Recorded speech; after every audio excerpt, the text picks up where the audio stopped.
Mac, what's up, baby? Good to see you, sir. I'm gonna make this quick, but I'm gonna ask the questions that people really want to know. Uh-oh. So it won't be stuff about, what size shoe you wear and shit like that. So first thing I gotta ask you is something I dealt with. When Baby Got Back blew up, I remember cats. I had two types of fans. I had the cats that listened to my hoopty beepers and all that, and cats that listened to Baby Got Back on. And you addressed that at your show, and I love what you said when you said, whether you discovered me pre-thrift shop or not, you discovered me. And Yes. I love that, because a lot of cats get mad at the fans that discovered them from one song on. Yeah. But so people can hear it, talk about your grind, like what you did prior to thrift shop, because a lot of cats think this is Johnny Come Late. He just popped up and blew up with one song. I know better. We played with you in 2011. I'll deal with that in a minute, but just holler about that for a minute, because I want people to really know. Yeah, it has been a long time coming, in the words of Sam Cooke. It has been, I started rapping when I was 15 years old. Yep. And I'm 17 now. And Yeah, me too. It's been crazy 2 years. No, I think that, I've been in the Seattle hip hop scene since I was 15. It has been years of grinding, I had the karaoke tape deck in my house that I grew up in. I had the 4-track, I had a 2-track to the 4-track to the digital 8-track, ping-ponging back and forth. And, evolved from that. I, put out my first CD when I think I was 18 years old, 17 years old.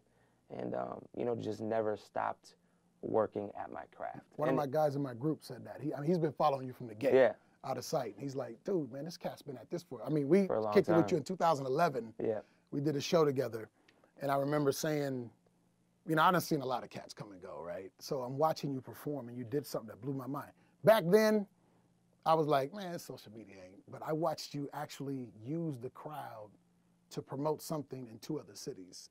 And that just, I never left my mind. I'm like, you know what? This cat is the new business model.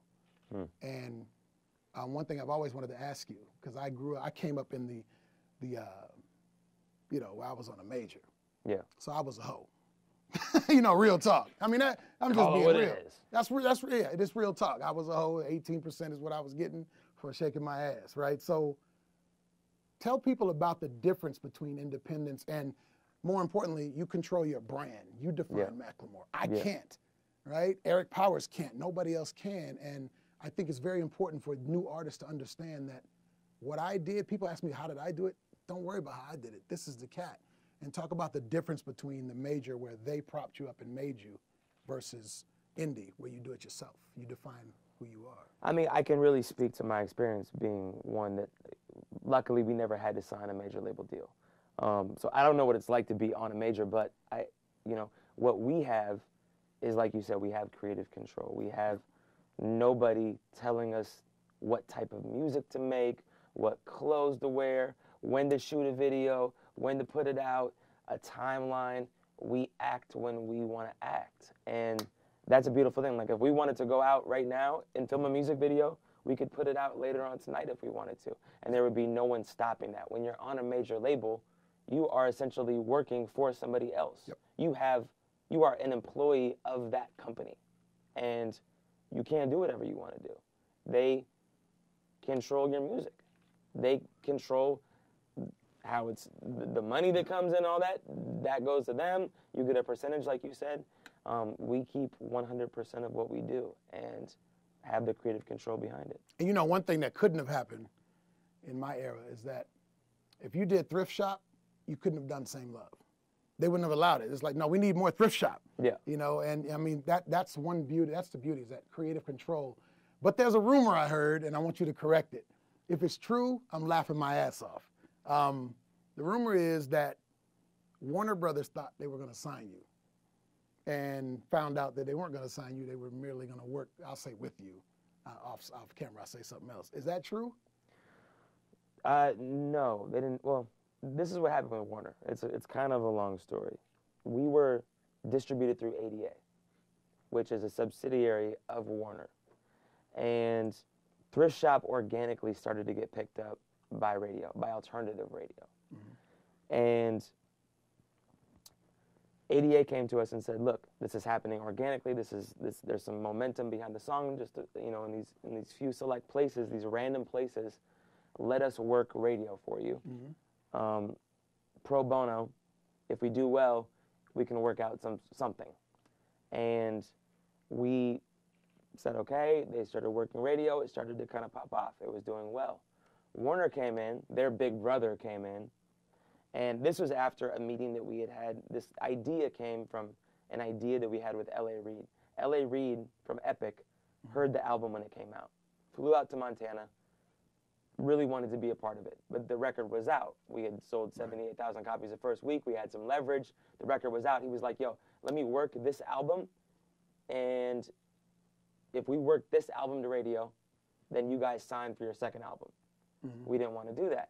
But it gave us the idea of basically hiring a company to work radio for us. Outsourcing, not signing, but outsourcing a major label for really what the leverage that major labels still have, which is radio. So we took that same idea and applied it to the Warner thing. And we were like, look, what if we give you a little bit, because they were already getting a percentage for distributing the record. We'll give you a little bit more of a percentage if we get your radio department.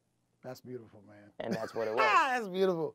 One last question I got to ask, and I know you got to run, man. You're busy, busy, busy. I was at your show the other night, December 11th, and you were discussing homophobia in the rap game. And it's something that's kind of weird because at my peak, if you were to even lightly speak of being in support of gay rights, you got blasted. So even if you weren't homophobic, you had to act homophobic to be accepted in certain circles, which was bullshit, in my opinion. And but when you talked about it, I looked in the crowd's faces, and what I saw was everybody kind of had this about time look. Like, yes. I mean, it was weird. Whether they were gay or not didn't matter. And I love the way you made it a civil rights issue, not just a gay rights issue. And, man, and talk about, because you had to have balls to basically stare hip-hop in the face and go, no, we're going this direction from this point forward. I mean, it was, at the time, it was the most vulnerable, I mean, still to this day, the most vulnerable that I had ever been on a record. I mean, the first bars of that song, when I was in the 3rd grade, I thought I was gay. I was like, man. I mean, still, people to this day, probably 25% of the population thinks that I'm gay from that, But I mean, I was like, there was people that had already done features for the record that I was like, I don't know if they're gonna want to be on the record. I don't know how hip hop is gonna accept me after this. Like, I could be completely put in a box, the gay rapper, like. But at the end of the day, like, what's more important? Is it pushing an issue of equality and humanity, or worrying about how people perceive me? And I know who I am. I don't need any comments on the internet to dictate my identity. And for me, it was far more important to push an agenda of understanding, of compassion, and really a conversation about homophobia. And this is whack. This is something, it is 2013. Like, let's evolve as people and be open-minded and accepting to all types of people. Like, that's where really this culture came from, was let's escape, oppression. That's where the foundation was. But yet we're still using. Many times the oppressed oppress. Yes. And that's what we're dealing with. Well said, bro. I know you got to run. Yo. Do your thing. Appreciate you, man. You know who it is. King of the game right now. 7 Grammy nominations. Should be like 13, but I digress. Out.